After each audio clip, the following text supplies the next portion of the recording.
Alright, folks, looks like we're getting right into the map ban. Sorry. Today's match is Clan Crossfire CXF versus Black Omen. Looks like one team, I believe it's... Who has first ban? Clan Crossfire. They've opted to ban Alpine Peaks. I believe so. I still have to pull that band toaster, but yes, hold on one second. Or is that Black Omen? Showing a team name on the left as Black Omen. Monka S. Yes, whichever is fine. Right now it looks like Alpine Beaks is banned. And it sound from what I'm hearing from Krasnopesky, he's already starting his ban now.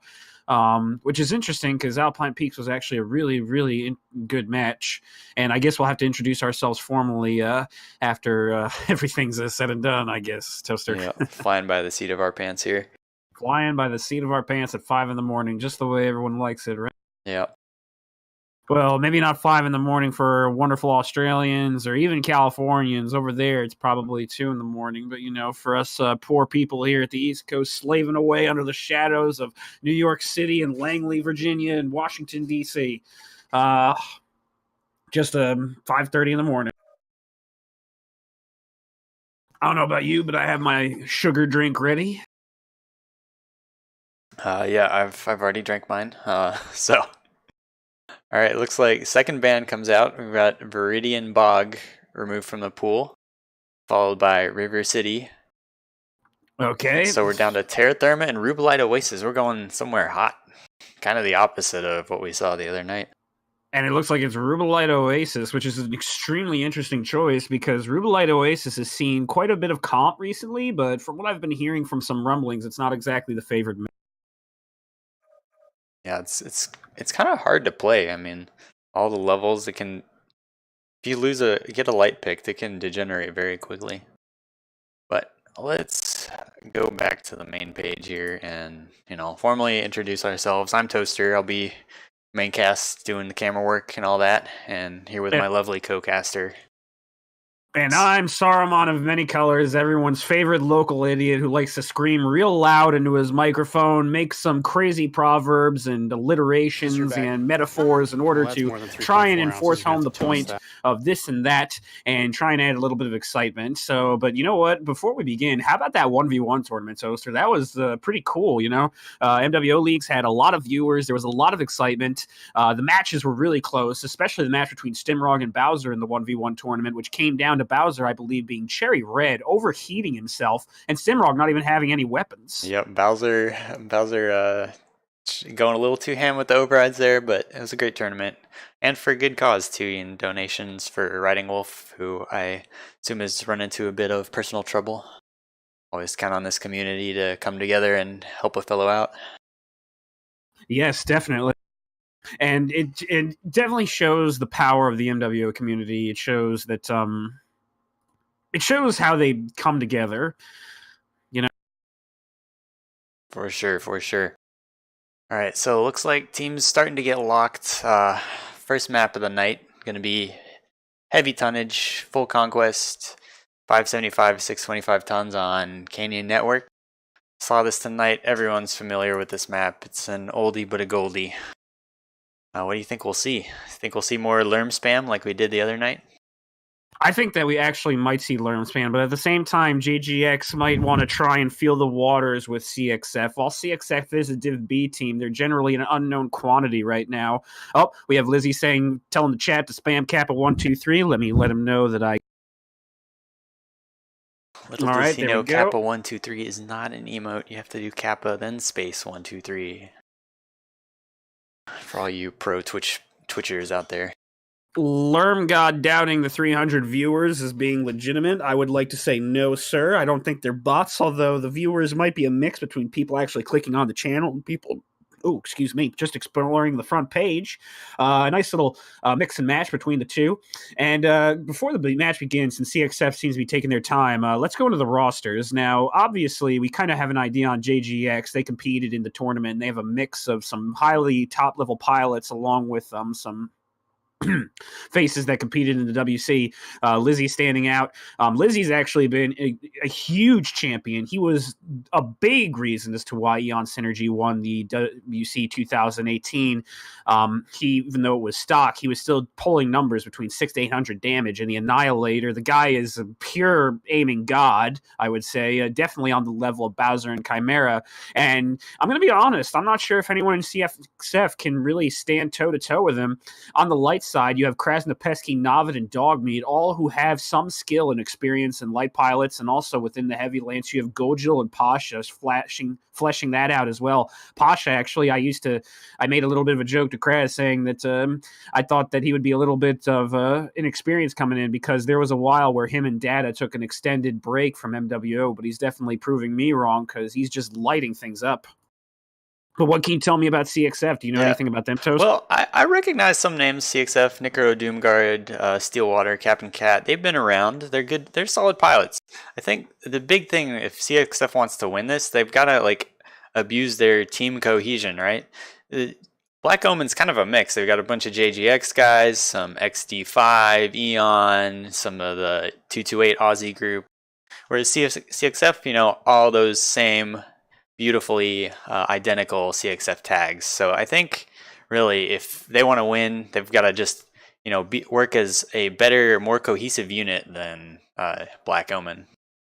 All right, and the teams are ready. We're good to go, and we're going to launch Canyon Network Drop 1, Marshall Olympiad 8v8. This is the first match that a Div B team has actually opted to take on a Div A team, so the odds are stacked against the Div B team. But what the Div B team gets is absolutely nothing negative and everything positive. If they take away drops from Black Omen, then those drops will count towards their division to help assist them in wins. And on top of that, matches they win equate to potentially more prizes. So right now, CXF is simply playing with everything to gain and nothing to lose. Meanwhile, Black Omen also has nothing to lose, but really nothing to gain. This is kind of a bit of a courtesy almost, but that still doesn't mean that Black Omen's still not going to give everything their all. Krasnopesky has some history with this team. I believe that at one point he did indicate to me that he used to play for CXF until he started moving up through the ranks and joined JGX, but I would hope that if he's watching, he could clarify that for me later. But either way, he has close ties to this team. This is probably going to be not a close match, I can't imagine, but one that Krasnopesky will still hold dear to his shriveled heart. For sure. Looks like... So I'm over here at Clan Crossfire side. We've got some Blood Asps, some Mad Cats. It looks like a very heavy DACA deck. They've also got a Nova Cat B, which, unless I'm mistaken, I believe is the Lerm variant. So definitely brought some missiles here too. Yeah, he's got probably LRM 90 with 615s over there. What do we got over on the Black Omen side? What we got from Black Omen is a mix of DACA, PPCs, and lasers, so it's clear that they haven't really taken the lessons that EMP and 228 brought to this map to heart. They're going with tried and true DACA decks, and it's evident in the fact that they're doing some kind of aggressive trading. We have Lol BBQ and the Basakura B trying to get some shots in with his DACA, but it's not really working. Meanwhile, Captain Cat is a bit clinched over at Theta. He's taking a lot of damage because his Mad Cat Mark II is struggling to maneuver around that area. Gogil laying some great shots in his Basakura A. Krasnopesky and his Phoenix Hawk acting as a pseudo-light, getting lermed quite aggressively. Actually, ATM'd quite aggressively by the Night Gear B, I believe. Is that ATMs or LRMs, so, sir? It may be ATMs. I thought it was... No, it's definitely Lerms by that trajectory. These are some kind of extreme range trades, though, for all this DACA on CXF. They're trading with... On the other side of the map by Epsilon, they've got a ER Large Annihilator 1P trading with some DACA Blood Asps, and that could be kind of rough. And you know what we're seeing... We're seeing the skill differentiation right here since Captain Cat is at 57%, got murdered over by Theta, brutalized kind of in the worst way, kind of like Hannibal Lecter going through his Bean Chianti right now. Lol BBQ is also getting hit really hard at 73%, but that's a 73% that matters, I believe. Yes, his side torso is open on his right side. That might be the weapon side of the Basakura, or at least have some weapons on it. Captain Cat down to 28%. 100%. And we are definitely seeing the skill differentiations come out now. We have to give CXF credit. They're definitely trying to punch way above their weight class, but right now what we're seeing is essentially Floyd the Money Mayweather taking on a guy who's just entering the lightweight division, featherweight division, sorry. And it looks like Captain Cat, he's got himself stripped down to 28%, but he's nothing but a cap mech at this point, which is unfortunate for that Mad Cat this early on. Other than these 3 mechs on Clan Crossfire who are doing the majority of the trading, they're all pretty fresh. They need to kind of rotate some guys in and out and quit letting BBQ Captain Cat tank all this damage. And right now it's showing that Lol BBQ is probably going to drop right here, 39%. He's still eating shots from Gogol, who's in the perfect position, and he's down. Good position by Gogol and Dogmeat, getting a nice crossfire. Lermgod, however, is starting to eat it from CXF. They're starting to get some nice aggressive trades. This is what you want to see. And Lermgod's Annihilator is taking huge amounts of damage from Nikoro Doomguard. He's pulling back at 32%. Artillery strikes dropped, almost died. What a save. What's interesting is that now Black Omen has the cap lead. So originally it went to CXF. CXF has completely surrendered map control, and Black Omen is definitely playing a little bit unconventionally, since they're saying we don't care about cap control. We just want to try and force the issue by strangling both sides of the map. Both flanks pushing in very nicely, push being very coordinated, and unfortunately CXF really isn't doing much about it. Yeah. Well, Black Omen smelled blood in the water, and they're pushing aggressively. They've got CXF just kind of holed up in this corner. Right now, this Flea Steelwater may be trying to get an angle, but he needs to get in there. His blood ass over here is dying. That being said, Knives kills Lermgod in his Annihilator. Yep, good kill. Knives kills Lermgod, and that's a kill for CXF. It's something to go home with. It's not a complete and total roll, and Krasnopesky, Dogmeat, Navid are also kind of beat up, but right now the push begins, and we're seeing the impact of Captain Cat's mech taking too much damage very early. At 20%, he really wasn't able to trade. Pasha ending Captain Cat right there, right now. Knives about to follow soon, and look at this crossfire. This is exactly what you want to see from a Div 8 team. No mech is getting shot at by less than one mech in these crossfires. You have Gogol and Pasha working together on one side. You have Kondo, Lermgod, Krasnopesky working on another. And while Krasnopesky and Kondo are working one flank, you have Lizzie, Pasha shooting at the separate flanks of the back and sides of the mech. It makes torso twisting practically irrelevant. This was just a very solid, well-coordinated push, and this is exactly what you expect to see from a Div 8 team. Yep. Fortunate for Clan Crossfire. Not going to get too many, I'm not sure. Maybe not any points out of that, but no, they did their best. Well, they did. They got a kill. They got a kill. Okay. Looking at the damage scores, Lizzie living up to his name, but Dogmeat also coming through with a very impressive performance in his PPC Summoner. Dogmeat, a veteran of Oz and also played for some other high-level teams, definitely showing off his skill. Pasha at 515 in his Mad Cat Mark 2C. Gogol and the Basakura doing 644 damage. Krasnopesky and Navid were the lights, so they weren't really asked to do that much since cap control was steadily in their favor, and CXF really didn't have any serious light lances to contend with.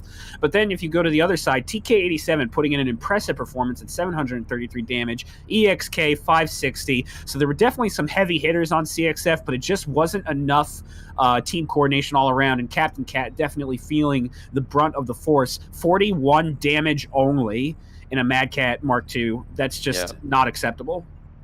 Maybe have to reconsider taking that route through the low ground, but you live and you learn. You know, that's kind of part of the playing Div 8 teams, is you want to learn a lot.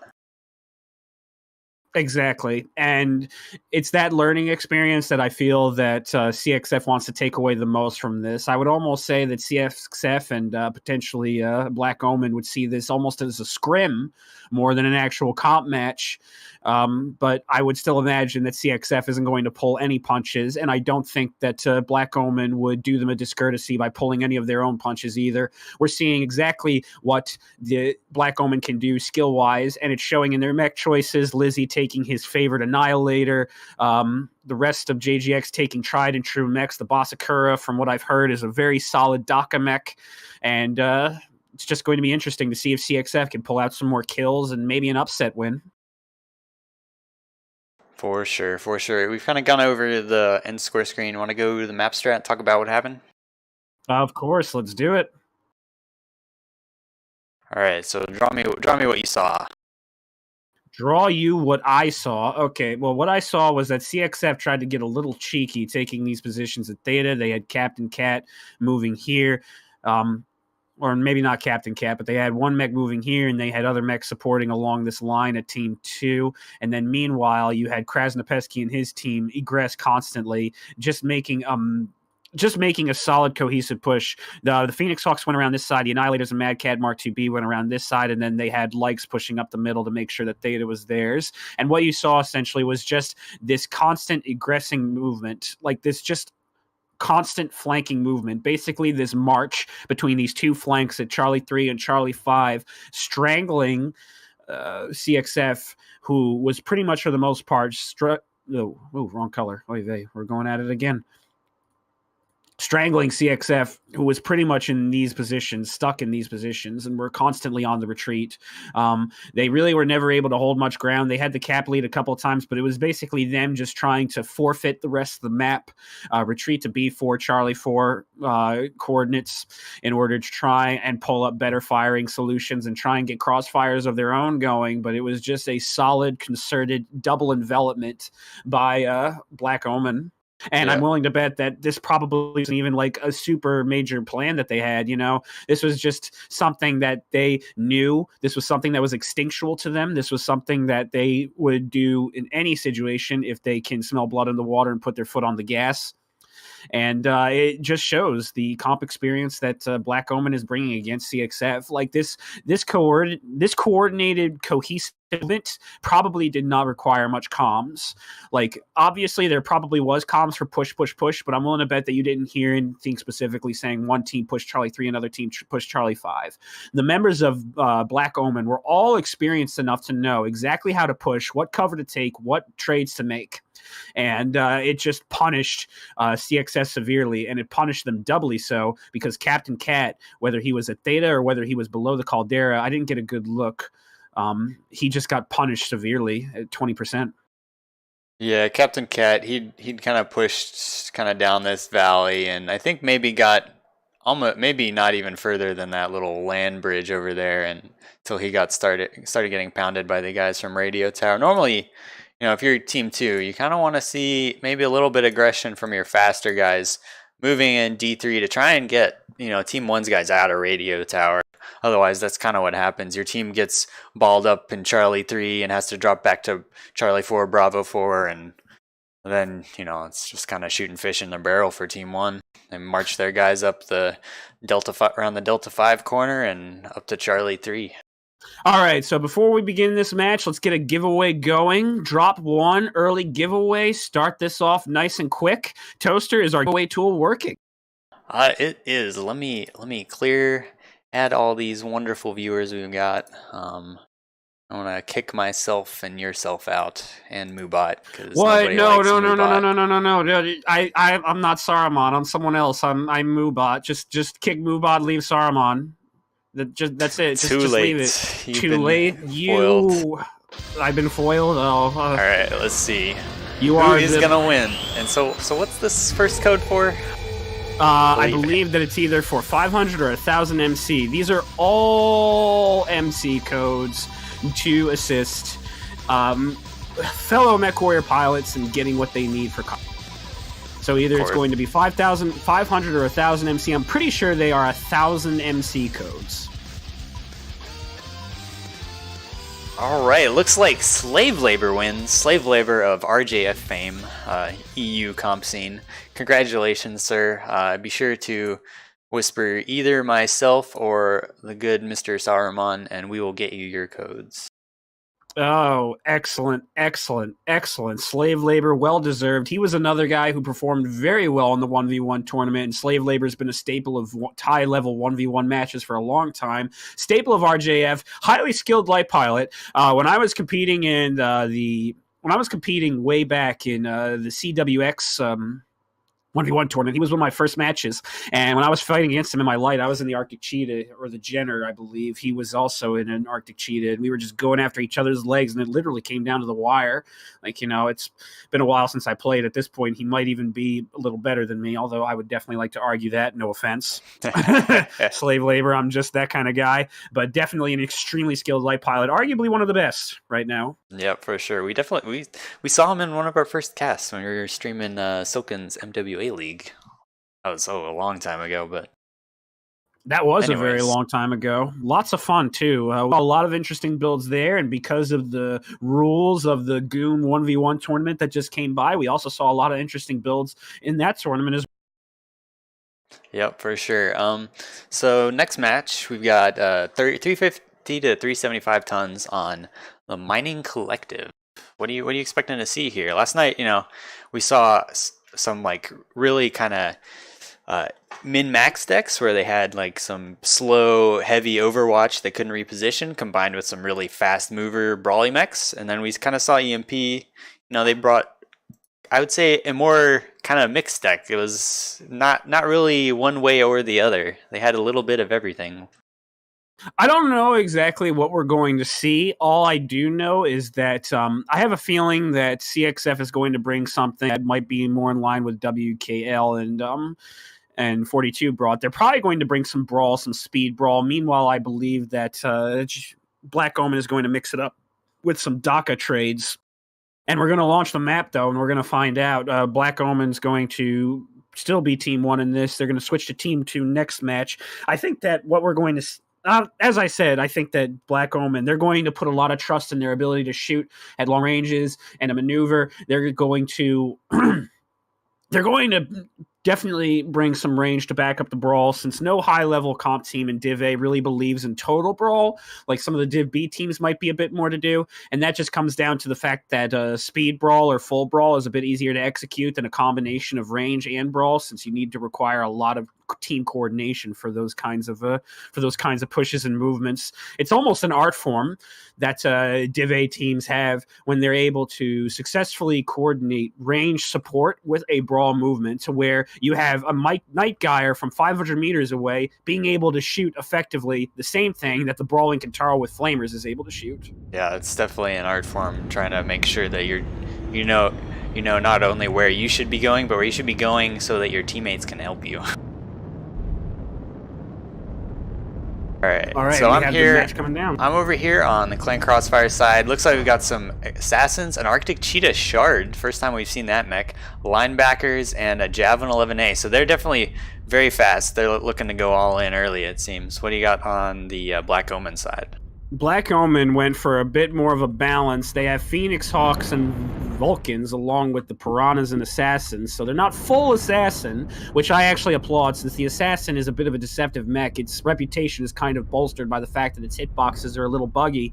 As a result, pilots that might not have the skill level of other pilots would have difficulty shooting them. But we're seeing that basically Black Omen is going with what I suggested earlier on. They're mixing range and brawl, their lighter elements being the brawl, their heavier elements being the range. Gojil bringing my favorite, the Urban Mech K9.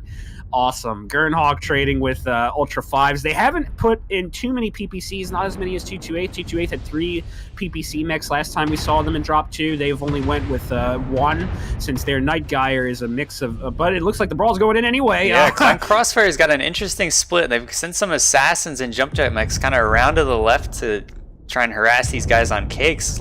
They're working on making it up. Meanwhile, we've got over here Knives, Captain Cat, Nicaro, and... and it looks like Knives and Captain Cat are already going to drop. This isn't going good, but AXK has already finished off Gogol. Nice pick. The Urban Mech's down, but that's not exactly the pick you want, because the Urban Mech is the kind of mech that wants to be focused. It's a mech that takes a lot of damage. Pasa finishing Captain Cat in the back. Landbacker Prime, that's a lot of damage that's being lost right now for CXF, but the big brawl is happening right now along Cakes. TK87, Lol BBQ really hurt. EXK gets the kill on Congo. Dogmeat finishes Knives, and it's just a huge, massive brawl right now. Navid hiding in the background a little bit with his Vulcan doing some damage. Blaketown, however, brings down his kill. Gernhawk, Krasnopesky working together to bring down Lol BBQ, and already it looks like the Clan Crossfire is fighting from a huge disadvantage. They had this opportunity to really bring down a lot of mechs early in the brawl, but they just couldn't because of a lack of focus fire and also from a great amount of peeling done by JGX. Gojil stayed alive for a long time, considering the fact that he was the first mech being focused, but right now it looks like that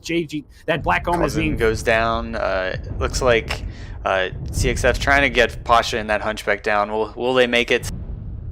some few more points. They took out 2 mechs. They got the Night Gear Prime. I think it's just, a little bit hard to get up to that cake position early like they did. EXK self-destructing himself with his airstrike. I like it. Very classy. Steelwater also blowing himself up by overheating. Yeah, and the match is over, and that's speed brawl for you. So quick that we can't even catch. Yeah, for sure. Ends very quick, but honestly, not too bad a showing. It was a little weird split from Crossfire, but a good attempt. That cake's position is so hard to push into. And we're seeing the effectiveness of the range brawl combination happen right now. Posh and this Hunchback 2CA, even though it doesn't have a lot of DPS, it did a fair amount of damage. Gernhawk as well in the Night Gyre Prime with the Daka, putting down a lot of damage. Krasnopesky showing why he should be considered a top light pilot in this game. 415 in the Phoenix Hawk, 450 in the Phoenix Hawk, which is why it's considered a light mech for all intents and purposes. Navid and Blaketown, old D5 staples, highly skilled, experienced pilots. Blaketown putting down 372 in his Piranha 3. Navid, 257 in the Vulcan. And Gogil actually doing an impressive 236 in his K9, despite being the primary focus target for one of the flanks of the brawl. CXF, the damage isn't exactly that promising. What do you see on their side? Yeah, the Knives and those linebackers, it's a little hard to do on this map, right? They got kind of iced early because they couldn't keep up with their assassins who went back around behind. Unfortunately, Red Imp has made some changes to our overlay site, so I cannot no longer see. But yeah, I think it was just kind of CXF split, which I know it's hard to get up on that cake position on that map, but you really don't want to split your brawl force. You really want to have all 8 of your mechs firing on the same guy so you can ice them as quick as possible and move on to next. Instead, what you had was like a 4-4 split, which means it's going to take twice as long to kill 2 mechs. Meanwhile, you've got, the rest of Black Omen shooting you in the back. Yes, and at the same time, while that is a good reasoning,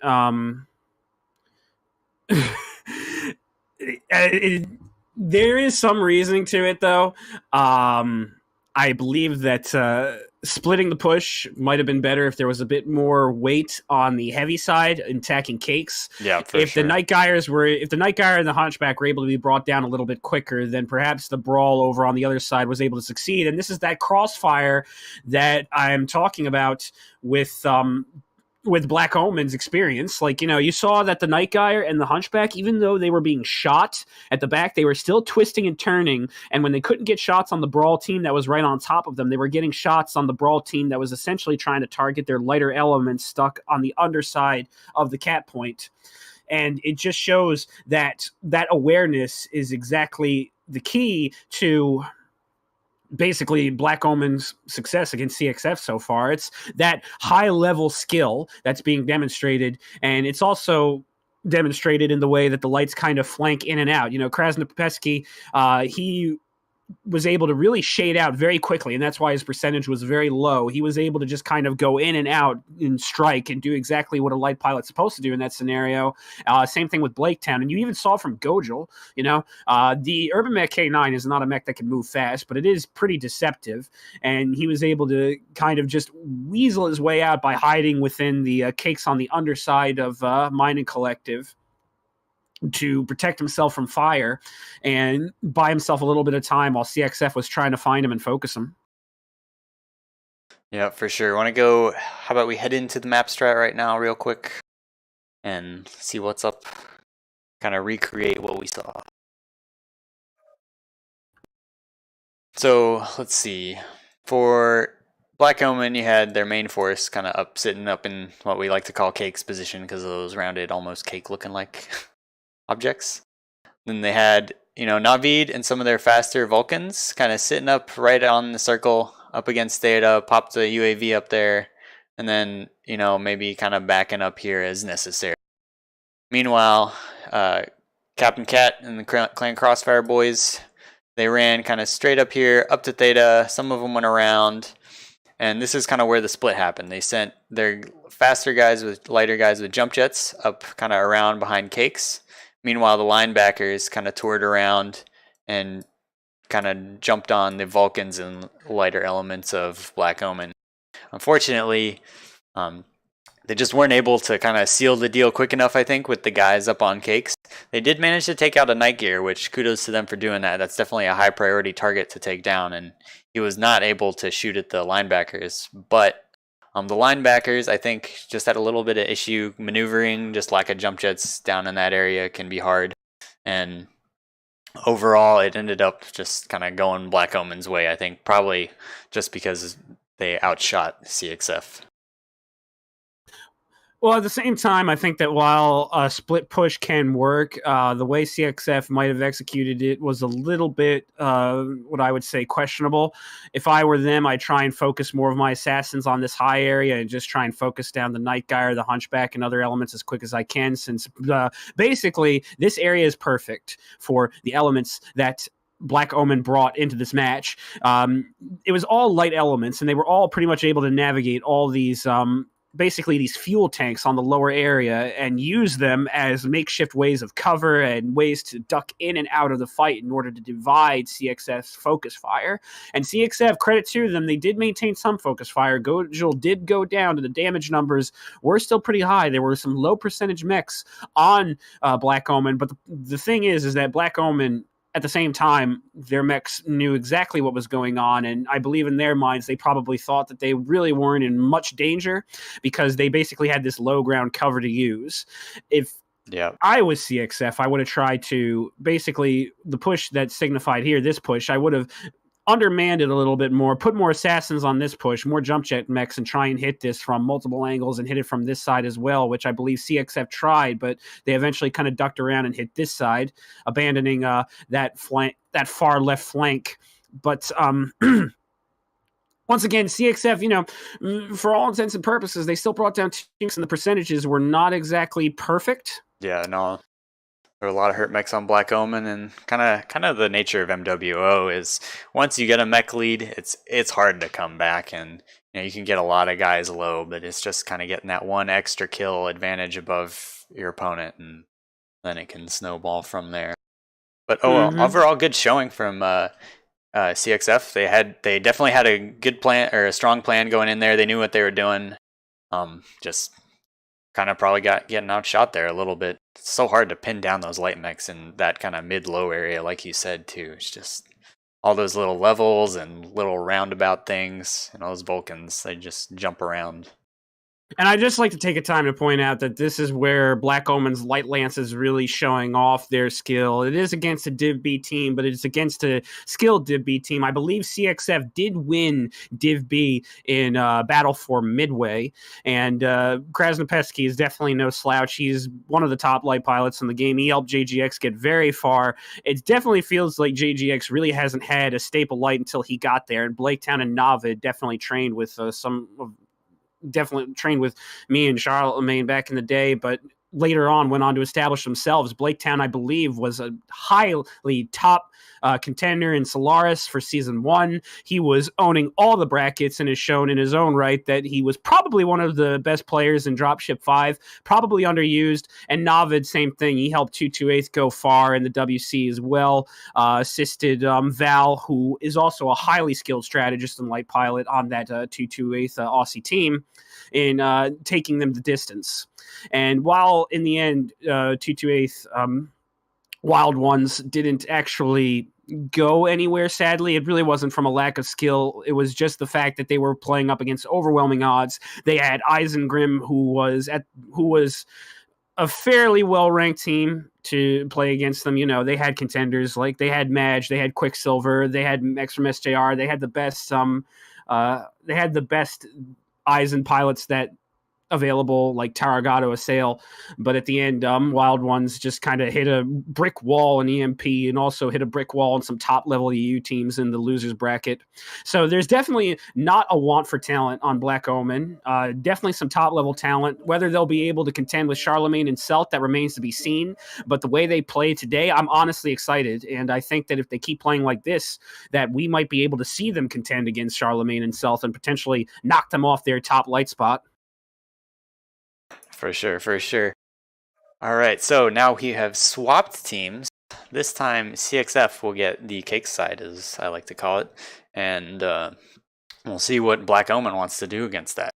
Will CXF keep with the brawl. I think if CXS wants to brawl again, I think this is the easier side to brawl from. Just because that Cake's position is so hard to push into. But who knows? Who knows? Well, I think once again we're going to see CXF stay with the brawl. Like, they probably don't see that their range trades were able to keep up. Like we saw in Drop 1 that when going up against people like Lizzie, Lermgod, Gojol, they got floored, to be completely honest, and I'm pretty sure that CXF realizes that, so they're going to try and play to their strengths. I would imagine that they try speed brawl again. I don't think we're going to see much trading from them in these domination matches, and I think it makes sense. You know, they're trying to play to what they see as a strength. They're trying to mitigate the skill level between them, and they're trying to just get some kills and show that they could make a statement. Yeah, if you want to guarantee a kill, good brawl pushes. I mean, even if your team's great at holding them off, probably a guy or two are gonna die, no matter what. Exactly. But yeah. This time, I think the hard fact is, you know, CXF, they've used, I think, all of their assassins, right? Yes. So what do you use to supplant that or replace that in this map? We saw Vulcans. Vulcans could be popular, but they don't quite have the sustain damage that those assassins do. But who knows? You ready to go? Looks like both teams are locked. We're just going to make sure again, because Coz and Indigo did say that Captain Cat was using his litter box, so we're just making sure that he is all caught up. Oh, wait. Before we do this, you want to do another giveaway?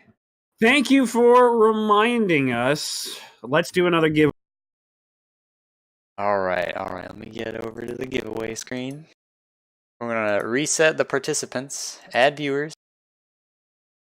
You guys can watch me do all this, just so you know. We're gonna kick Saruman again. Goodbye, Saruman. Who's gonna win? And once again, I think we'll be giving out another MC code.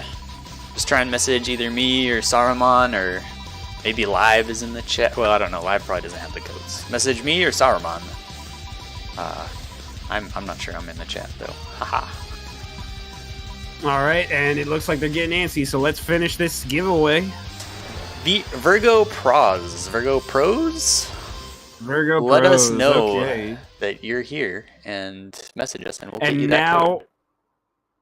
We are going to launch because Krasnopesky is getting very antsy, and when Krasnopesky gets antsy, Saruman does not stay happy. Why is he getting antsy? It's the middle of the day for him. I don't know. And it's 5:30 in the morning for me.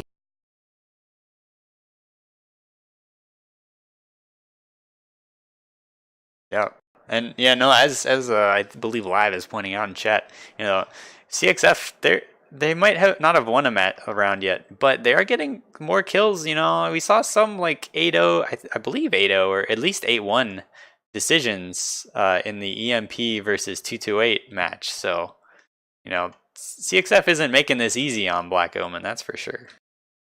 I don't believe, though, that there was that many. And if there was, 228 definitely left EMP a much bloodier nose than CXF. That is true. However, you are correct in that CXF is definitely leaving their mark, and they're definitely punching above their weight class. And as I said, it's, you know, it's a statement to them. It really is. Like, and it's a statement.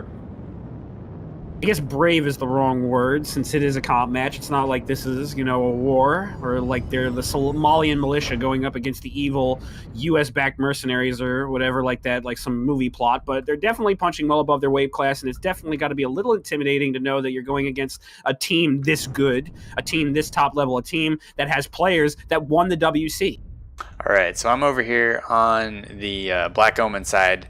We got some Vulcan 5Ts again, Hunchback 2Cs. I'd imagine those are Pop-Tarts with PPCs. Lermgod in a night gear, so it looks kind of like more of the same. This time, 2 Blackjack 3s, probably medium pulses, so they've got a little bit more to fend off the brawl. What do you see over on Clan Crossfire? And on Clan Crossfire, I see Brawl. Right now, they have Arctic Wolves with loads of SRMs. Necro Doomguard's repping an Arctic Wolf with SRM 6s, while Lol BBQ is repping an Arctic Wolf with SRM 2s and 4s. Knives with a machine gun, heavy, small laser Piranha 1. Steelwater going with the 4 Med Pulse Laser Javelin. He's already eaten some serious damage. EXK being the sole range trader, I believe, on this Clan Crossfire team. I'm not exactly sure what they expect him to get done, and it looks like he's put down I think a couple they're shots, but none baiting of a them trap. They're baiting a trap. They've got TK87 and his Annie kind of moved up, and they've got these 4 mechs and 3 Arctic three Arctic Wolves and a Stormcrow just kind of hidden off to the side, maybe trying to pull Black Omen in, but Black Omen, they're too smart to know that. Ooh. I'm sorry to interrupt, Toaster, but it's got to be said, Steelwater took a nasty hit, 76%, 74%. I believe that's his side torso. So Steelwater takes another hit like that. Yep, side torso. Steelwater is already almost dead, and right now it looks like Clan Crossfire might already be down a mech, and this is exactly what I'm referring to when you see that skill and experience. That shot was, I believe, a combination shot from Dogmeat and Blaketown. Amazing coordination from both of them. Immediately annihilated Steelwater's side torso, and right now it's not looking good since Steelwater is almost dead. Essentially, CXF is down a mech. Yeah, and this UAV going up from Kraz and Blaketown, and Steelwater gets iced, and they know exactly where Clan Crossfire is right now. This is gonna be hard. Like, what does Clan Crossfire do? They don't really want to push out. Black Omen has such good positions to defend a push from over here.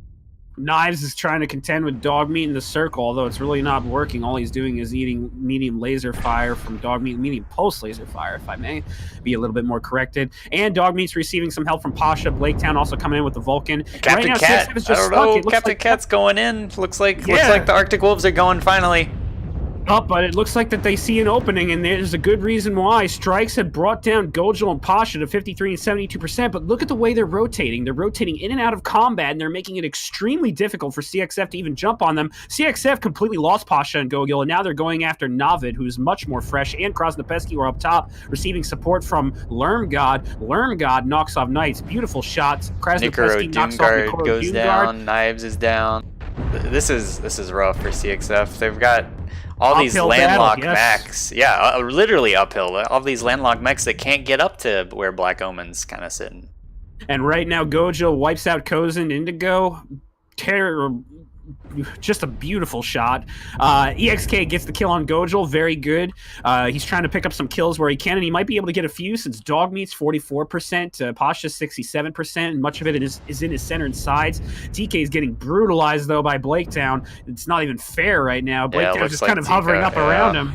Yep, and they finish off the rest of the brawl elements. All that's left is ESK with his range, and he won't be able to get much done. Navid pouncing on him like a tiger on his prey, seeing the wounded Gazelle trying to get that beautiful Gazelle meat in the Pride lands, and he's down. Navid enjoying a nice, juicy Hunchback 2CA meal right now. Yeah. I think the story of that match is jump jets are so strong on this map, right? Should have seen the gone back, watched tape of that WKL versus 42 match where WKL just kind of took the high ground and this 42 could never get up to them. This is kind of what happened this match. Those Arctic Wolf 1s, Stormcrow, Piranha, and Annihilator, they just can't get up to where all those jump jet mechs want to sit. And we're also seeing the efficiency of Black Omen shooters.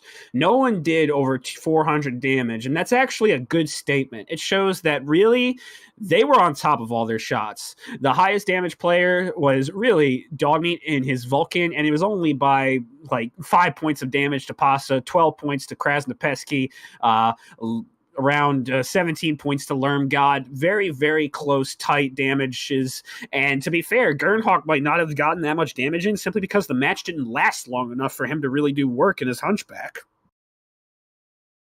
Yep. Other than that, you have and Steelwater taking some brutal hits. PP. Yeah. I mean, that's definitely what turned the match right there. Yeah. Like it was Steelwater just eating a shot that was really bad. It put their team way behind. So let's kind of go over to the map strat, kind of draw up what we saw here. Also, Toaster, when you get a chance, please send Slave Labor a MC code via Discord because he messaged me. All right. So how about you draw up what we saw while I get that code out? Can't keep a man from his MC. Okay, so on Team 2, essentially what we saw was basically standard positions. Like I said before, Black Omen, they're highly skilled, highly adaptable, and they know the best positions on this map. Really not much needs to be said. They had range mechs at the top, and they also had range mechs on this spire right here, looking down on CXF as they were trying to set up a kind of like, I guess, a pincer. They had some mechs here watching the circle, I believe 2 lights, while the rest of their team was kind of formed up around D5. Basically in these quadrants, and they also had mechs on the spires over here within these behind these water tower pillars on Mining Collective. Meanwhile, you had CXF trying to do like a very interesting setup. I think that it might have been a bit too gimmicky. They had mechs over here in Charlie 4, they had mechs in Delta 4, and they had mechs all the way back in Delta 3, a range trader. And meanwhile, they had mechs kind of situated all around the surrounding area, and they had an Annihilator to try and bait a push. So essentially, they formed like this triangle formation to try and see if they could get CXF to, not CXF, sorry, Black Omen to kind of just hammer in while they make a flank. But the thing is that Black Omen knows better. Their pilots are extremely experienced, and they realize that their guns have range, and that range can take them places. They didn't push into the triangle formation, and they didn't take the bait, which is good on them, and their lights were able to expertly kind of navigate the terrain to prevent them from taking any serious damage. And shout out to Lermgod and Gojil. They were on these pyres, and they were getting hit really hard. It looked like when CXF was making their initial push, they wanted to kind of hit those 2 mechs to get 2 easy kills. Lermgod and Gojil, however, they just kind of flanked around, like just wrong color. Yep. I think just kind of one of those. The scouting on Black Omen, they're patient. They've done this before. They're not gonna get caught out so easy. And I imagine the lights from Black Omen. They went up on Theta. They saw those mechs parked back in Charlie 4, and then they're like, "Oh, we know what's going on. We're never gonna push you guys. We're just gonna kind of jump up on the buildings around you and slowly whittle you away." And you know what, credit where credit's due, as I was going to say, Lermgod and Gojil, they rotated around these spires and essentially disappeared from the fight. You saw CXF, they completely lost them. They were both very weak, kind of their side torsos were open, I believe, or at least Gojil's side torsos were open, and it could have been 2 easy kills that they picked up, but in the end, it just didn't work out in their favor because they expertly maneuvered around the spires, maneuvered around the cover, managed to disappear from the fight, and immediately returned back in, since I believe that Gojil and Lermgod did highly respectable damage. Lermgod, I believe, did 257, Gojil 3, little over 300, and considering the very tight damage numbers between the teams, that's more than enough to make it work. Yeah, for sure. Just kind of, I think, the case of it's so hard to chase those jump jet mechs when you don't have any of your own on this map. So many high places you can jump around and take shortcuts that, yeah, Arctic Wolves and Stormcrows are fast, but they're not that fast. Definitely. All right, so next map. The teams are getting salty that we haven't changed it yet. Do you remember? So we're doing Rubelite, right?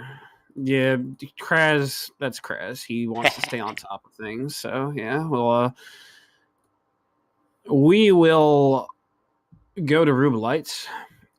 Switch it from domination to combat. So Rubelite, it's another map that's just very hard to brawl on, right? I think that CXF really might. I don't know what you do to change things up, because you saw in match 1 that you weren't having a good time of it trying to outtrade Black Omen. So what do? You try and do like kind of a mid-range laser push on this map, maybe get some lasers and ATMs, kind of try and get into that 300 to 400 meter range, maybe close up to 2. Don't worry so much about brawling, but just kind of get in position and kind of take over the map if you can. I don't know. This map's very hard if you're trying to be aggressive, just because there's so many levels, so many ways to kind of move around the map and take high ground, and take a bunch of angles to stall any kind of push.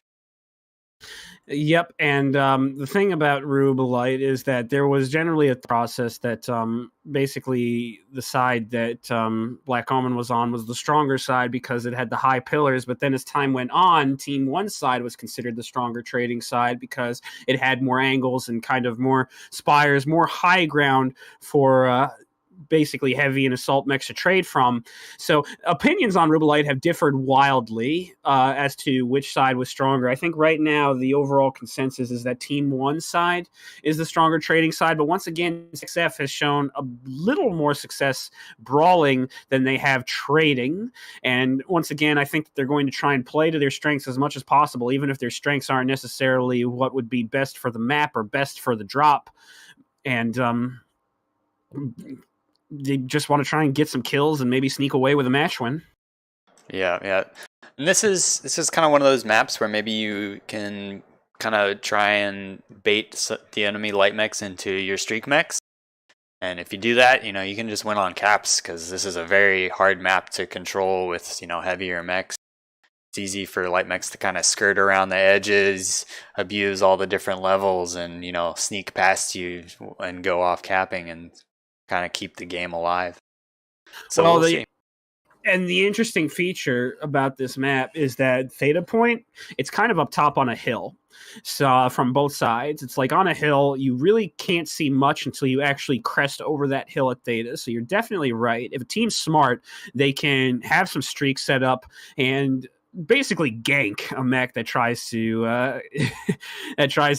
cap at Theta, which could be disastrous. There's been many games won or lost because a team lost the light mechs at Theta in a light fight or lost it from mechs on the pillars up top on Rubelite surrounding Theta, shooting inward. So if there's one thing that's for sure, it's that being a light on this map is just not fun because you're asked to put yourself in very dangerous positions. Yep. And this will definitely show which team's light mechs are stronger in that regard. Definitely reminds me a lot of Tourmaline in that aspect. You kind of got your main body. They can maybe control 2 points, right? But it's up to your lights to kind of be off and kind of controlling which team has to push into the other. And, if one team gets cheeky and sticks a streak mech where you don't expect it, that can turn the tide of the match drastically in your favor. And you know what I miss the most about Tourmaline, though? It was the fact that light fighting was not necessarily a thing, but it was done very well on Tourmaline because the cap points were so spread apart that if you didn't have your lights, you were essentially, toast. But in Rubelite, the map unfortunately isn't as big as Tourmaline, so you don't see light fights that often, but still they make a big difference because those Kappa and Epsilon points are definitely some distance away, Epsilon most importantly, and for that reason you kind of see light fights shift towards Kappa because it's much easier to get fire support from heavies and mediums and assaults at Kappa. Epsilon, it's definitely much more out there. We're probably going to see mechs like a Flea or a Piranha or mechs that are a little faster move to Epsilon to try and cap it and then be left alone as the fight shifts to Theta, Kappa, and then Gamma and Sigma if desperation calls for it in the cap game. Yep. And all that being said, would you like to do a giveaway? We will hold off on that giveaway. We will do the third and fourth giveaway after the match because it looks like CXF and Black Omen are ready, and I think Krasnopesky is a little bit cranky today. Because he would like to speed things up. I guess he has something to do, maybe a hot date, maybe he's going to a bar, meeting some friends. I have no clue. In Australia, anything goes in the land of criminal immigrants, as they would call it. Probably don't call that terrible analogy, but whatever. It's for shame, Saruman. For shame. They're exactly people, but what are you kidding? Yep, looks like they're getting ready. Kraz asking if the other team is alive. Captain Cat says they're locked. See, with how antsy Kraz is to get these matches done, I seriously have to wonder if he has a date waiting for him at some bar in Melbourne. He got a beautiful mech warrior waiting for him, I guess. Captain Cat's playing through a children's birthday or playing after a children's birthday and he ate too much cake. I know that feeling. Yeah. Gotta space the cake out at the children's birthday with plenty of alcohol in between. All right, looks like man. So let's talk about tonnages here. Both teams max 480. Not too unsurprising. I don't know. I kind of expect if this is the map, maybe you drop like an extra light and go kind of more of a mid-rangey for CXF. I don't know. What about spawns? I don't know about spawns. Do you? I feel like it's a little bit unusual on this map to see, not a single mech in like Alpha Lance ready to cap, ready to go off to one of those side points. But we'll find out. Well, I think the way they're positioned, like Bravo Charlie, those spawns are definitely going to... Bravo Charlie on Team 1 is going to favor going to Gamma and then potentially Epsilon. Like, they want to speed cap Gamma, and it's the same thing with Bravo Charlie on the Sigma side. They're generally leaving Alpha alone because they can't get mechs to cap Gamma quickly or Sigma quickly. And when you're on this kind of big map, you want to set the tempo early, and you want to be able to cap one of those points faster than the other team, so that way you can get your cap timer starting earlier. So that way, if it does come to a tie, essentially you're a tie on caps, meaning each team has 2-2 on caps. Essentially, the team that capped the first point is ahead, and it's not really a tie. The team that got there first is in the lead, has the advantage. When you have a cap advantage, there's a lot of stuff you can get away with. That is true. Slow rolling your trades. If you're losing, you can do it if you got the cap lead, not so much if you're losing the cap lead. Exactly. When you're down on caps, it forces you to force fights that you don't necessarily want to force, essentially. Yep. All right, so I'm over here on Clan Crossfire side. Looks like we've got, let's see, an Annie, two Annies, a Direwolf, an Ultraviolet Direwolf. So they've got some trade. Looks like DACA. I'd guess those Annie 2As are probably AC2s. Yeah, they appear to be AC2s. Then they've also got a Trebuchet 7M. Oh, good old Trebuchet. Had some fun times in D5 with those. And then they've got, for their lighter mechs, they've got a Wolfhound and 2 Piranhas, along with a Stormcrow. I wonder if he streaks. What do you got over on the Black Omen side? On the Black Omen side, we're seeing conventional trade mechs on their end. Blaketown and Krasnopresky bringing a Flea Wolfhound combo. I really like that. Kondo bringing a Dragon 5N. I want to say it's loaded with Ultra AC2s.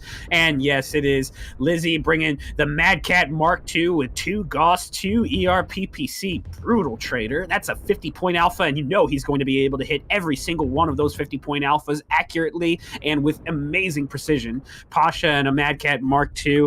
Also bringing a similar loadout, I believe, except he's traded his PPCs out for ER large lasers, which has always been a staple of people playing with JGX and CSJ. I know people from those histories favored large lasers over PPCs because of their superior range, but to each their own. Lermgod bringing his Basakura. I believe that's DACA. Yes, it is. A boatload of AC5s. 5 AC5s. 5 Ultra AC5s, actually, to correct myself. Apologies. That's a lot of 5s. 5s.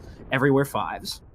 And looks like Crossfire giving up Theta early. I'm not sure I agree with that decision, but maybe I'm not a light pilot on this map, so maybe they just felt like they couldn't safely get it at the beginning. They do have the kind of high ledge, the much larger ledge, so maybe they just feel they can trade better.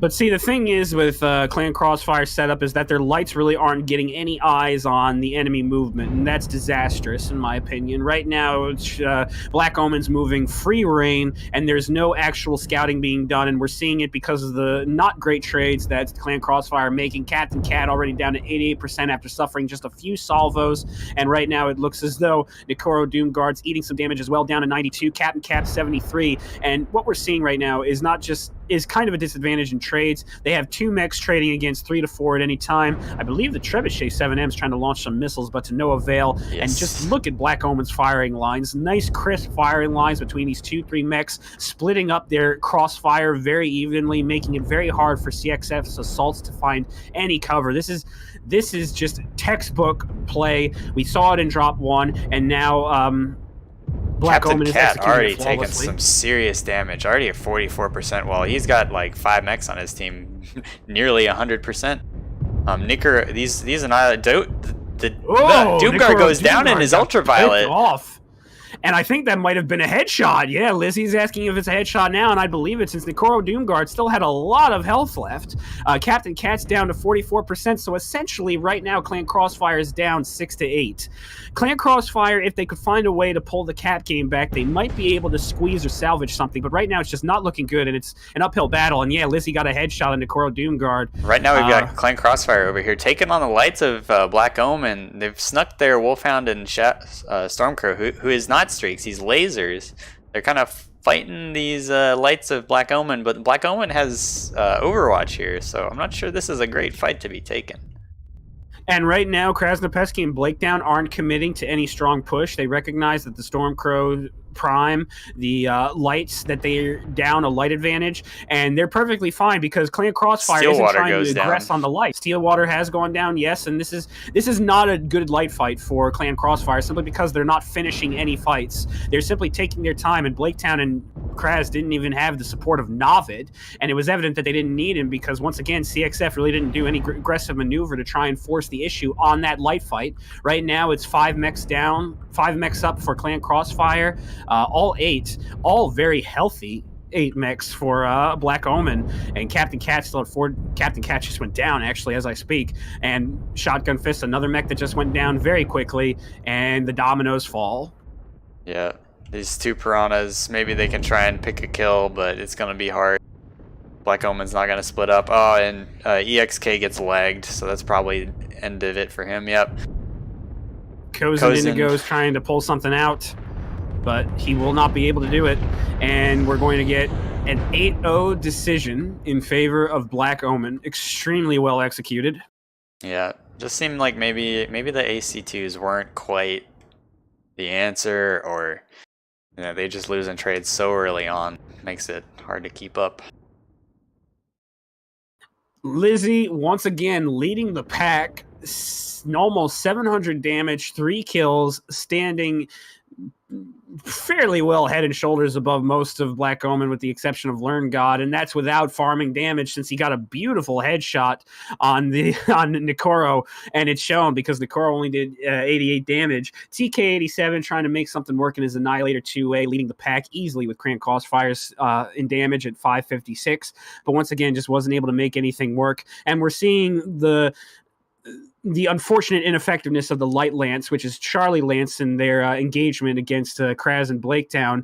No one in that Lance broke over 150 damage. Meanwhile, Blaketown only doing 89, but not much damage was necessarily asked of him. Krasnopesky doing 235 as well, fairly respectable. And Navid, interestingly enough, was probably just playing support, which is why his damage numbers were a little lower. He never engaged in any of the big fights that Black Omen were trying to engage in, but that's okay. He didn't have to. He was fulfilling his role and fulfilling it exactly how Black Omen probably expected him to fulfill it. Even if they had started losing their trades, they could have just backed off and slow rolled it. They had a 3-cap for so long. And now we're back to switching teams. All right, and it's going to be Black Omen on Team 1. Let me draw this up. So Team 1 in that match was Clan Crossfire. They took their main body, their heavier guys. Oh gosh, that is yellow. That is very yellow. Anyways, they took their main heavy guys, stuck them up on this ledge, and it's a good idea. I like that position. Now, I haven't played this map too much in comp, especially for these heavier tonnages, but they were just eating some awful trades from Black Omen. Black Omen, who had a Hellbringer up here in E7. They had Lizzie kind of moving up E6, who eventually moved all the way up to E5. They had a Dragon up here, along with some other heavier elements. And it's just like, as soon as they got like, maybe about this far out, they're immediately getting hit by like 5 or 6 Black Omen mechs on one Clan Crossfire mech, and you're just never gonna win those trades, It's hard to win 2v1s, and you're never going to win a 5v1. Meanwhile, Black Omen, they originally sent their lights off to Epsi. They never really contested Theta. Then they brought their lights back kind of around to Kappa. And this is where that fight between the Black Omen lights were kind of down here in D6. And the CXF guys were kind of thinking about going around this corner, but the problem is you know, you got all the mechs from Black Omen able to kind of punish them if they do, and I'm pretty sure Steelwater ate some awful shots from that Hellbringer up in the Spire and E7. Just a very hard position for your lights to push there. Maybe should have tried to go around, maybe take the wide flank and go F7, but at that point, you know, your assaults are already getting brutalized, so you kind of got to do something, right? You try and go around the long way, and you know, you're probably the rest of your team is dead before you even make it to try and unseat that Hellbringer that was up in the high position. Yeah, pretty much. And as it came down to, like, the battle was kind of lost in the beginning with CXF because these mechs were just eating way too much damage. The priority traders that were trying to overlook Theta and keep mechs from moving to Kappa and Epsilon, they simply weren't able to get much work done. And as a result, map control was poorly out of the scope of CXF. When you lose your range traders and you lose your heavy and assault lance, you lose your ability to properly influence the battle.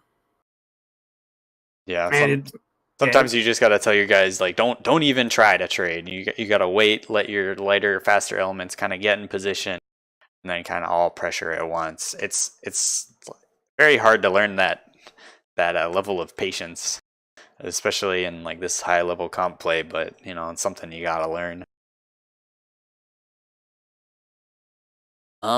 But yeah, so now we're switching sides. So which side? I don't know, because I've gone back and forth on it. Which side do you think is the stronger side? I think the Team 1's still the stronger side, even though Team 1? CXF was just kind of lost, unfortunately. No. I just think that they weren't really able to utilize the trading lanes on that side, and I think that just came down to the sheer ability of Black Omen's pilots to just rain hell upon. Like, you know, you saw yourself. Lizzie got an easy headshot on the Direwolf very early, and it just set everything up against Black Omen.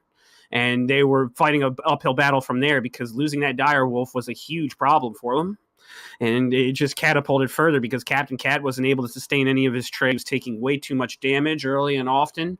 And from that very decision, what you have is a match that looks like it should be a match that on paper is a 7v8 actually being a 6v8 because mechs are too damaged. And then there's also the issue with the fact that the Trebuchet wasn't really doing enough damage, wasn't influencing the battle enough with their LRMs.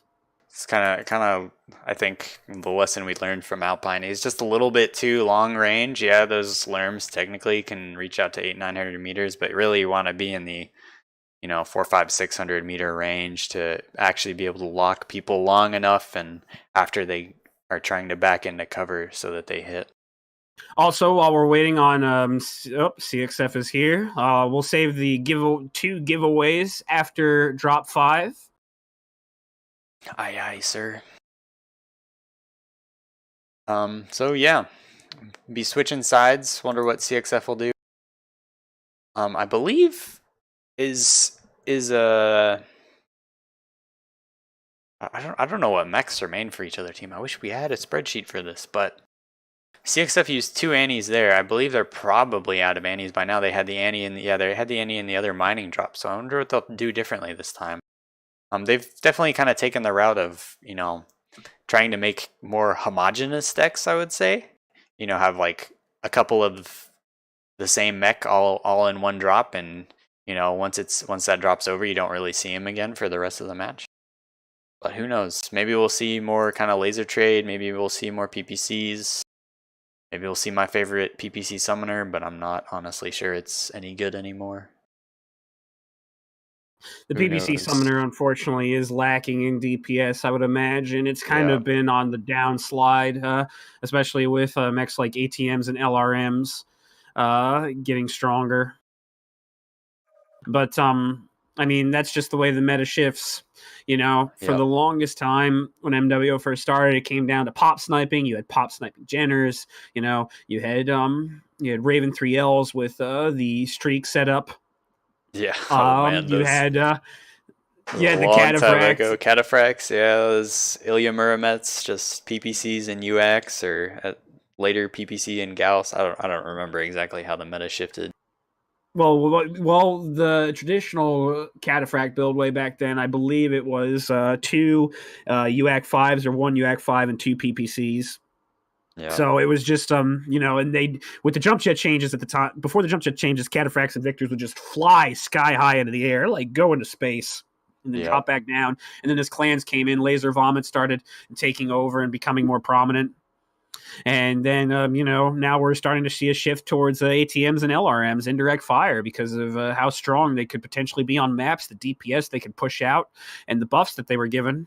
Yeah, they're definitely scary on maps like Polar, where you have very little to no hard cover. One narc mech and your day is ruined. But it looks like teams are getting ready. Black Omen looks like they're locked. CXF rearranging their mechs into their drop deck. Looks like same lances last time. No big shakeup there. I guess I don't know, based on what you said, probably not too unexpected given where all the lances spawn. There's no real advantage to putting anyone in alpha. Exactly. They want to get that first cap very quickly, and they want to try and set the tempo so that way their specific team is up on the cap. But yeah, let's see what CXF and Black Omen have been for us this time. I'd imagine, I don't know, hopefully maybe CXF will take that last round as a lesson not to try and trade too much and try to pull something maybe a little weird, a little funny, kind of mid-range push. It's just so hard to push on this map. I understand why, even if you don't feel like you can out-trade them, you still want to trade. And I would just like to continue to say props to CXF for doing this. I would actually say that they probably should keep trading so that way they get an idea of what it's like to be traded against and see how, the top level players in MWO utilize cover, utilize their mechs in order to make sure that they're winning the percentage battles in long range trades. So I would actually commend them for doing this. They're probably picking up a lot of lessons. And CXF, the fact that these matches, some of them haven't exactly been too close, says a lot about where they could go in the future and how they could potentially take over Div B. If I'm a Div B team watching CXF perform, I'd be a little nervous because there are times where we're seeing a lot of potential in CXF punching well above their weight class, getting some kills, getting nice picks, and having some pretty interesting strategies to show off against a very high level team.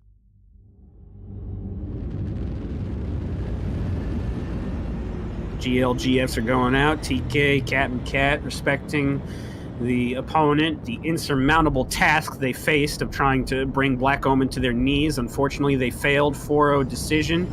I'm not sure exactly how this is going to affect their standings. They may get some points for mechs destroyed, but at the end of the day, without a big round win, I don't think this is going to influence things much, although the fact that they did destroy some of Black Omen's mechs will hopefully convince some other Div B teams to follow in CXF's example, follow their blueprint and take advantage of their bye week to play against a Div A team to get ahead of them in the bracket.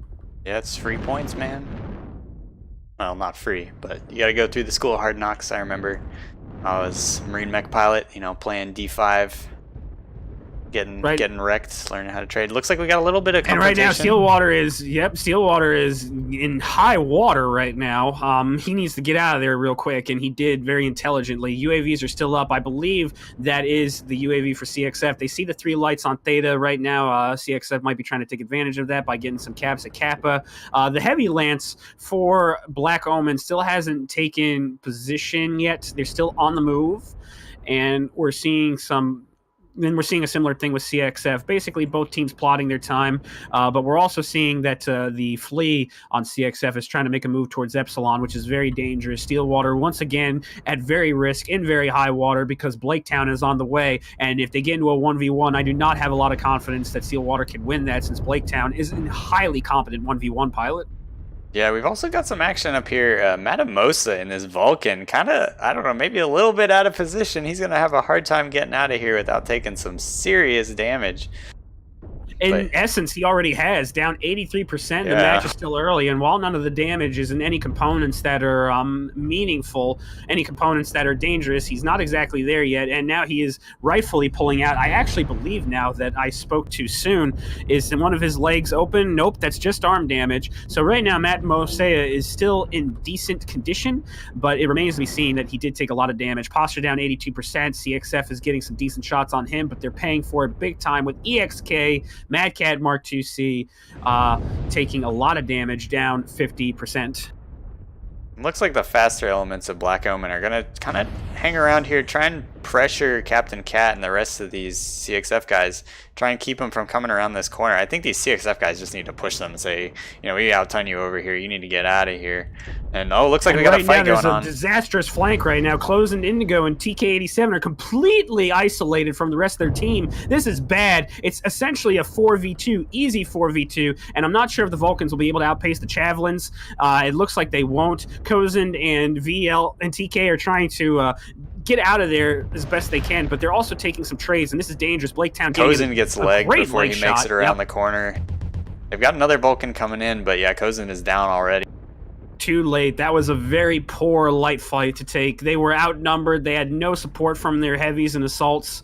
Unfortunately, not a well-planned move. And Nikoro Doomguard and his Cyclops and Knives in his Night Gear D trying to trade with Gojil, getting some damage on him. Gojil's down 76%, but without a light even split, this is going to be an uphill battle, and this uphill battle is further exacerbated by the fact that EXK is down 29%. Yeah, that Mad Cat, or Marauder 2C, excuse me, is taking a beating. He's just trying to trade on this left side, but it's kind of him against the world. The rest of his team kind of more back on the right, trying to hold off this Summoner and Javelin, but you know, you're going to have a hard time pinning down those Summoner and Javelin. Meanwhile, okay, Black Omen, main body, they're dropping down, they're pushing to Theta. Looks like they smell blood.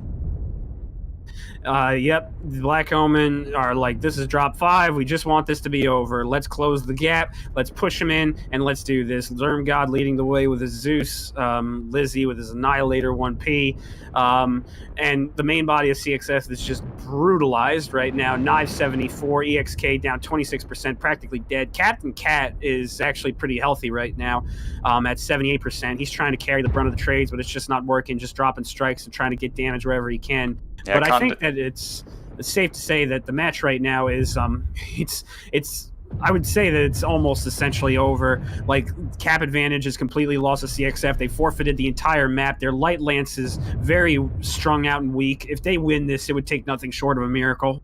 Yeah, Captain Cat and Pasha and Kondo holding that side flank. Kraz gets the kill on EXK. Now Lizzie and Lermgod are coming around, bumping into each other a little bit. Brawling with ER larges, though, boys. They're probably fighting over kill. Lermgod's probably jealous of Lizzie's high damage in every single match, I would have. Yeah. Captain Cat getting the kill. Down. It's just a rout up here. Kondo getting easy shots on Steelwater, down 72%. He was already legged. Krasnopesky finishing him. Just the Vulcans left, trying to, you know, maybe see if they can pick a kill. They need to focus out. Well, I say they need to focus up. Too late. Maybe they can pick Blaketown. You got this, TK. No, TK's already got. Oh, Blaketown's legged. He's legged. Okay. Oh, nope. That was close. Almost Blaketown. Another decisive 8-0 win for Black Omen. Yeah. Cozen may be a little bit salty, but oh well. Good games, everybody. Unfortunately, an 8-0 victory. It was a good try. I think that map just maybe played in a little too much to the strengths of Black Omen. Exactly, and Krasnopesky leading the way with 421 damage, 6 kills, but apart from the kill number, damage was very evenly spread. Damage numbers were low, despite the fact that this was a higher weight tonnage, 480. You know, last time we saw this match against EMP versus 228, those damage numbers were a little more inflated, 228 and EMP reaching numbers in the 500s, sometimes 600s. This is just a testament to how well Black Omen was able to focus components and bring down mechs very quickly. Yeah, I think definitely maybe just kind of lack of experience showing on CXF's side too. There were a few times where the lighter elements, the Vulcans and the Flea, maybe ran into mechs when they weren't expecting it, where they weren't expecting it, and kind of paid the price for it, losing a Vulcan almost for free. The one, I forget his name, starts with an M. Kind of getting stuck behind a pillar early on, had to, Matt just Moesa, kind of. I believe you're referring to. Yeah, Matt Moesa just stuck behind that pillar, had to kind of just grin and bear it and get out of there as best he can, try and twist off the damage, but take some serious damage nonetheless. Exactly. Okay, so viewers, make sure you guys stick around for the giveaways. Assuming that the team leaders come in here for an interview, they should be joining the channel shortly. We'll see what happens. But anyway, actually, while we're waiting on the team leaders now for the potential interview, Toaster, why don't you run a giveaway? All right, we'll run one giveaway first. We'll do one giveaway now and one after. Sound good? Sounds good to me. All right, loading all the people in. Get out of here, mods. We don't like you. You don't get free stuff. I think that Saruman gets pretty cool. I think you should leave him in. Oh. I heard he's a gentleman and a scholar. Oh, he's gone. Yeah. He's gone. He's been axed. He's gone. Toaster's been axed too. All right, let's see. And I know I'm still waiting. I haven't checked my Twitch whispers, but we've given Slave Labor his code. Pros, I'll get yours soon. Just make sure you whisper me. I am Toaster TOAST3R on Twitch. Whisper me or Saruman with 5 underscores at the end. All right, hold on, guys, real quick. We're gonna do a giveaway, and then we'll go to you. Peter Hu, Peter HWU, you have won. Congratulations, dude. Message me or Saruman, whisper us on Twitch, and we'll get you your code. Interesting, Jay-Z, that you're here. I thought Kraz would show for the interview. Oh, I guess he's feeling a little shy today, isn't he? Oh, look, I think, it's only people who have been physically, hugged by Saruman, just, can make the cut to talk in this interview. Okay, and I've experienced Saruman firsthand. Saruman firsthand, I know. Isn't he such a terrible person? Jesus. Someone needs to get rid of the energy. The energy. You know what though? You guys at T2A the Wild Ones had some great energy too. But anyway, let's get to the interview now. So to start it off, Jay-Z, take us into drop 1. How come Black Omen opted for more direct fire approaches when we saw some effectiveness with Lerms in the recent drops throughout round 1? Oh look, I wasn't even here, so I mean, look. To be honest, that map, did our guys bring stalkers at least?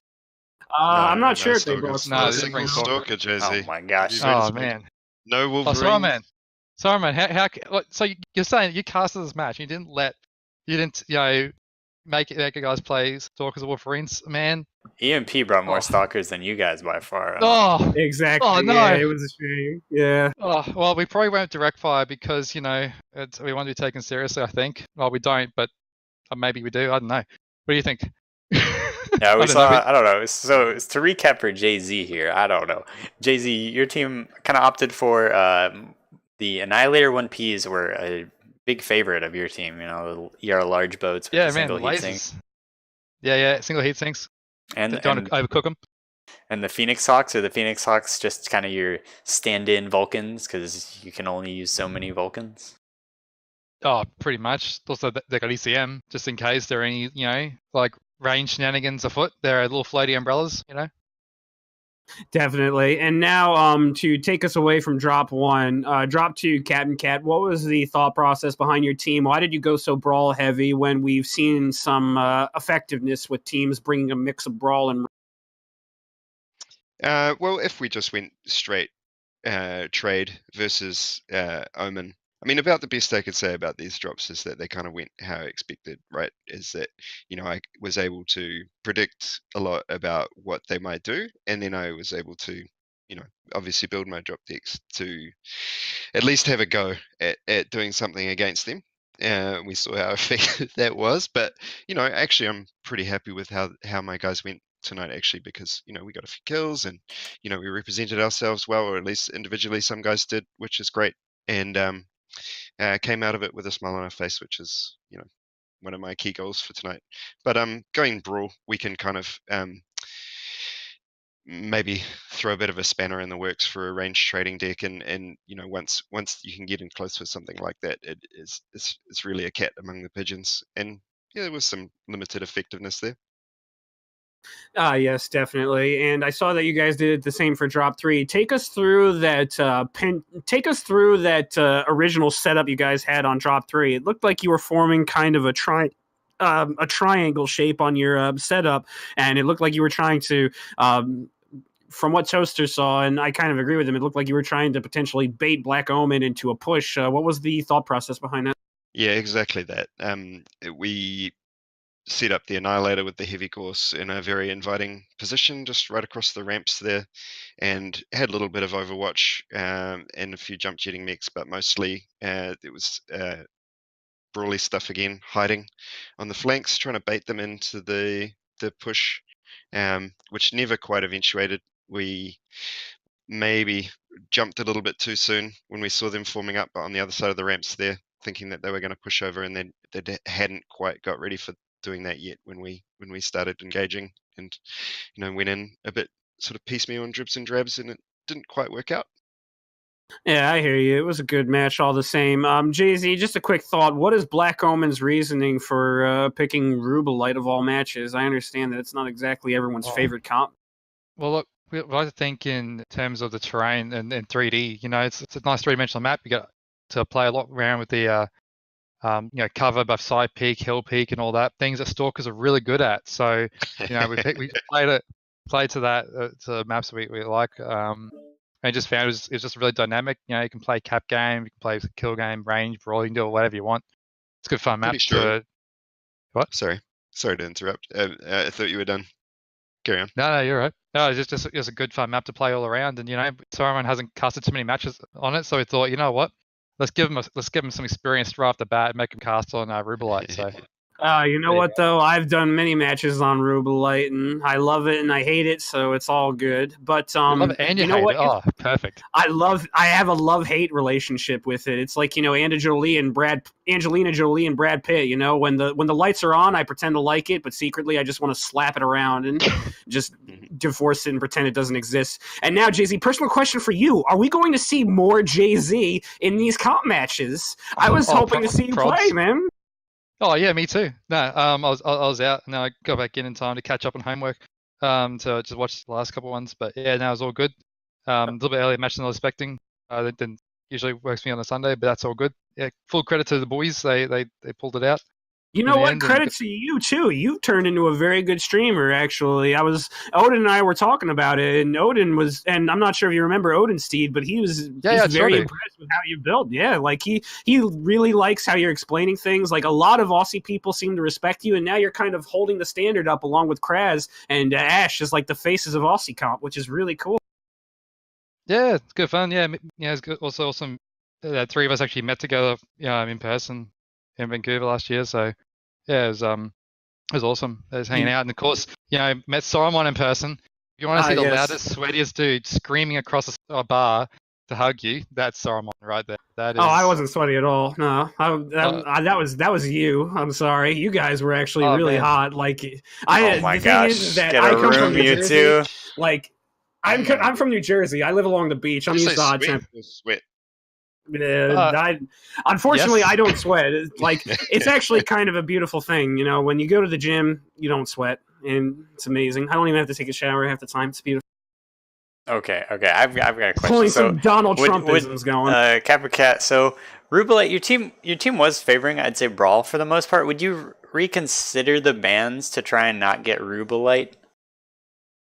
Next time? I mean, with the AC2 Annihilators and the Ultraviolet, it's not exactly Brawl, is it? But, well, yeah. But for like... we had a fast mode. Basically, we split our team in two. It's a pretty standard idea. You split your team in two. You have a fast, mobile, light, responsive unit to go cap and guard your flanks and things like that. And then a bunch of fat boys to trade and do all those kind of jobs you need. And they weren't really brawly. And I think just to call back on what you said earlier, isn't it right that all the map bans have come down to either Rubelite or Alpine Peaks. Alpine, yeah. So it must be somewhat popular at Yeah, least. yeah, I guess. I personally hate Alpine, but Al- Rubelite is fun Alpine for Peaks sure. would have really played into their hands. You know, with Yeah, the that's range for trade. sure. They're That gonna map's even out-trade us harder for sure. to. There's those PPC shots all landing on side torsos. It's like magic from perspective of a Div B player. You know, it's like some sort of wizardry required to do that on lights and things like that. I believe also most of the bans did come down to Alpine over Rubelite. It's more for in past leagues, Rubelite was not a map a lot of people like to play on. Maybe, however, now it's entering phase. Well, it hasn't been around that long. Pretty new map. People are still trying to figure out how to play it right. Really? Yeah, it's pretty new. Yeah, that's true. Even still, people didn't want to figure it out because of how hot it was and how janky it was. It was kind of like Yes. Tourmaline when it was first the released. jankiness The fact is that fun. its hitboxes were I love it. The jankiness makes it fun, though. Of course you guys love it because you guys have Australian ping. You guys are used to jankiness. Also- You guys are used to getting shot at by PPCs. Hang on. Speaking of Australians, Excuse me. I just want to thank Captain Cat, another Australian from Australia. And the Clan Crossfire, the Australians from Australia, our Jesus countrymen. H. Christ. You know what? New Zealand's right across the. Hey, New Zealand might as well be part of Australia as far as I'm concerned. It's East Tasmania. Classic Canadians, you know. It's messing up East this shit. Tasmania to you. I wish we were Canadian, man. Are you kidding? I want my healthcare paid for, Cap. No, I think the reason Saruman doesn't love Rubelite and the rest of us kind of enjoy it is that none of us are light pilots. And we don't have to kind of risk our lives moving around that that map quite like the lights do. That's for sure. It's really a map where you can be shot at from almost any angle if you haven't paid attention to where the You get enemy's shot set through up. the windows as Yep. well, through the floor. You know, you can drop down. You have drop bear attack. You know, and speaking of drop bear attacks, a shout out to Lermgod who actually had a 2-foot snake come out from under his desk on drop 3, I think it was, on one of the matches. He actually had a 2-foot snake, a red belly black snake. If you don't know what that is, that is actually a somewhat dangerous snake in Australia, and it actually came up from under his desk while playing. He continued the match. So a shout out for literal attack a deadly Australian animal and continue to play comp. That is dedication. Classic Aussie story. That's a shout out to Lamb for that, for not dying as well. He didn't die either, which is amazing. That's why we have subs on our rosters, is for the people dying from our animals, and we didn't have to use that tonight, so that was awesome. Well, you know what? Like, think about it this way, though. Like, I wouldn't say die. I'd say hopefully hospitalize more, since poison. You know, a lot of people can figure out. Australian animals, mate. We can get poison. We can get poison figured out pretty easily, Jay-Z. But what I'm saying is that if he was hospitalized, you would be able to play, and then we'd be able to see more Jay-Z. And more Jay-Z is always. You would have found some way to get to the match very early, so it's all good. You know, like Lermgod could have taken a break on his hospital bed, you know, a couple days break. He needs it. He plays very hard in comp, and you could have taken his place, and we could have seen Jay-Z in action in his beautiful, wonderful. All right, real quick, Saruman, before anyone says anything. Have you heard from Vigor Pros or Peter Hu, the 2 previous giveaway winners? No, they haven't whispered you. Like, let's handle this giveaway situation. I'm pretty sure that's my alt Jay-Z account. What?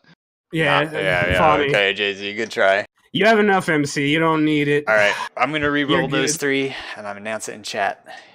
You guys can keep talking. And it's kind of what I'm worried about is, you know, we've got all our eggs in one basket with all these, you know, competitive management people coming from Australia now. You know, they're probably all going to be dead next week, eaten by crocodiles or snakes or fucking wombats or whatever. You know what? And emus too. You guys gotta really watch out for those emus too. They could be dangerous. So. Well, they lost the war. Plenty of animals in Australia. Well, that's why, in order to keep him safe, we shipped Kraz off to South America, so that he can't get attacked by Australian animals. And then we split Live and Ash up on opposite sides of the country, so they're all safe. So, you know, if one state gets eaten, then the other one's still alive. You know, so that's all good. One dodgy steak. Yep. So how do I enter this giveaway? Be in chat, I believe. Be active in chat. I'm already rolling 1, but you still got time for another. Mm-hmm. The other 2.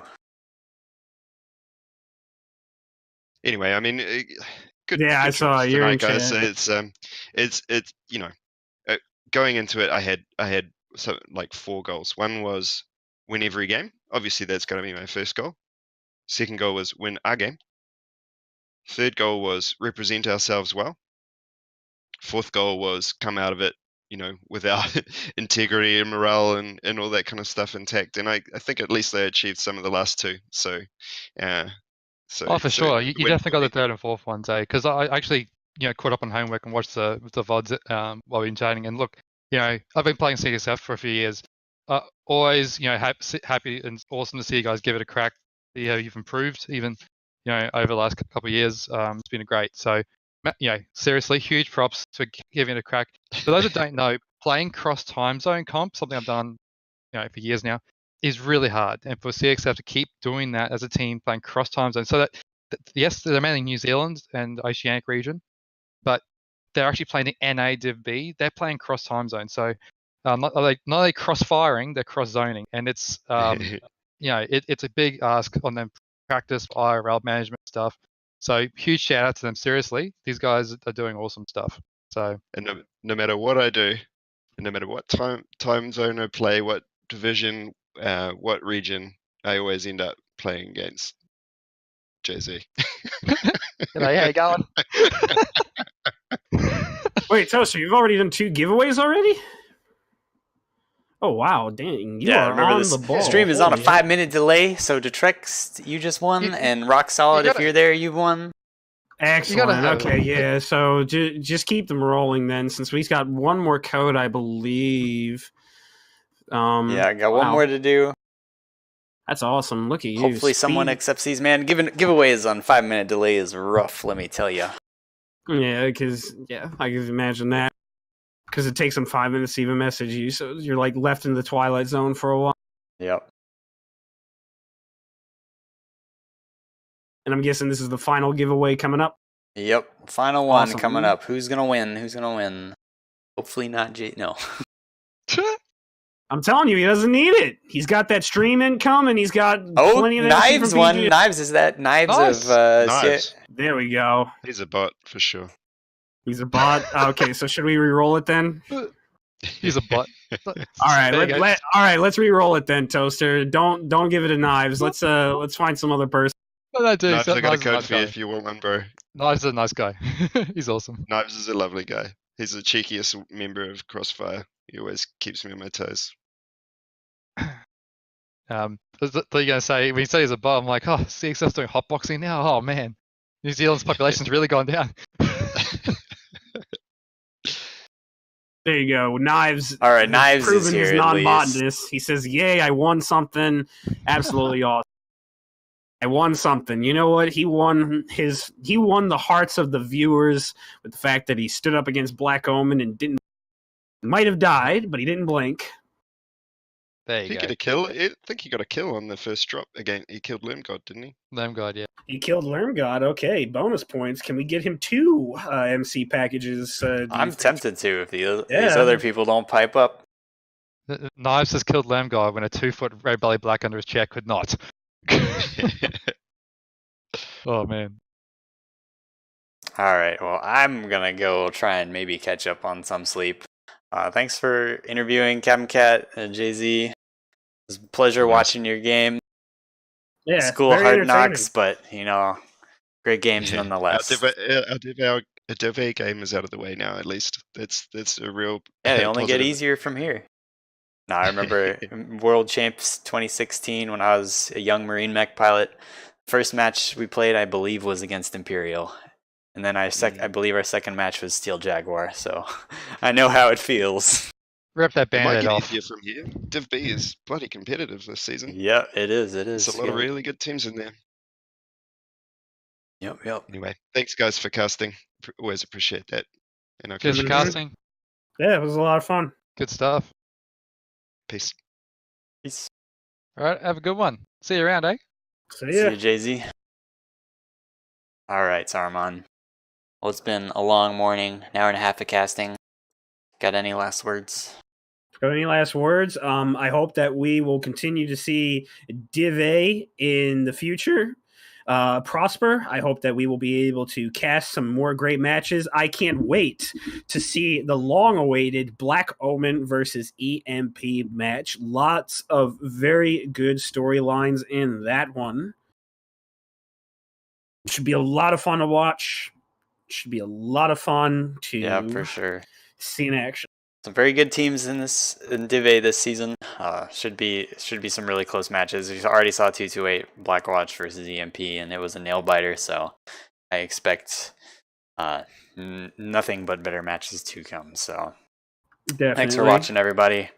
Yep. We'll see Have you a around. wonderful night or day, wherever you live.